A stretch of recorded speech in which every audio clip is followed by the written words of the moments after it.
আজকে আমি একদম সশরীরে উপস্থিত। আজকে না এসে পারলাম না। এই যে আজকের এই রেসিপিটা করেছি, এত দুর্দান্ত খেতে হয়েছিল, আমি নিজেও করবার আগে ভাবতে পারিনি যে এতটা ভালো হবে। কিছুই নয়, খুব সিম্পল একটা রেসিপি। ওই দই বেগুনটাই একটু অন্যরকমভাবে দইয়ের মধ্যে তড়কা লাগিয়ে করেছি। তবে ভিডিওটা কিন্তু শেষ অবধি দেখতে হবে, নইলে কিন্তু জানতে পারা যাবে না। তাহলে চলুন শেষ অবধি থাকা যাক আর রেসিপিটা দেখা যাক। বেগুনের মধ্যে নুন, হলুদ আর অল্প পরিমাণে একটু লঙ্কা গুঁড়ো খুব ভালোভাবে মাখিয়ে তারপরে এবার এগুলোকে ভেজে নেব। কিভাবে ভাজবো, ডিপ ফ্রাই কিন্তু করছি না। ননস্টিকের একটা প্যানের মধ্যে 2 চামচ মতো তেল ছড়িয়ে এবার বেগুনগুলো উল্টে পাল্টে একেবারেই তেলটা মাখিয়ে নিচ্ছি।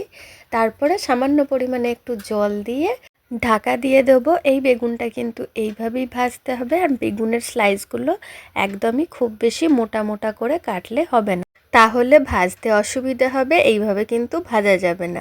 দ্বিতীয়বার পাল্টানোর পরেও আমি একটুও তেল দিইনি, একটুখানি সামান্য জল দিয়েছিলাম। এইভাবে এবার শাঁকা শাঁকা করে ভেজে তুলে নিয়েছি।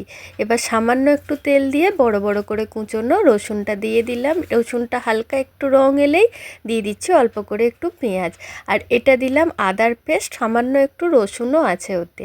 একটুখানি হলুদ দিয়ে এটা দিয়ে দিচ্ছি চিকেন কারি মশলা।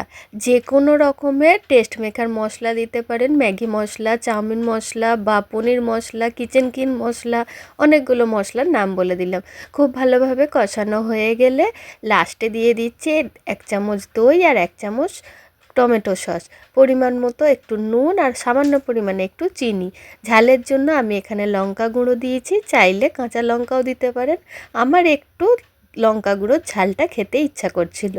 লাস্টে আরও 1 চামচ টক দই দিয়ে এবার বেগুনের ওপর মশলাটা পুরো ছড়িয়ে দেব।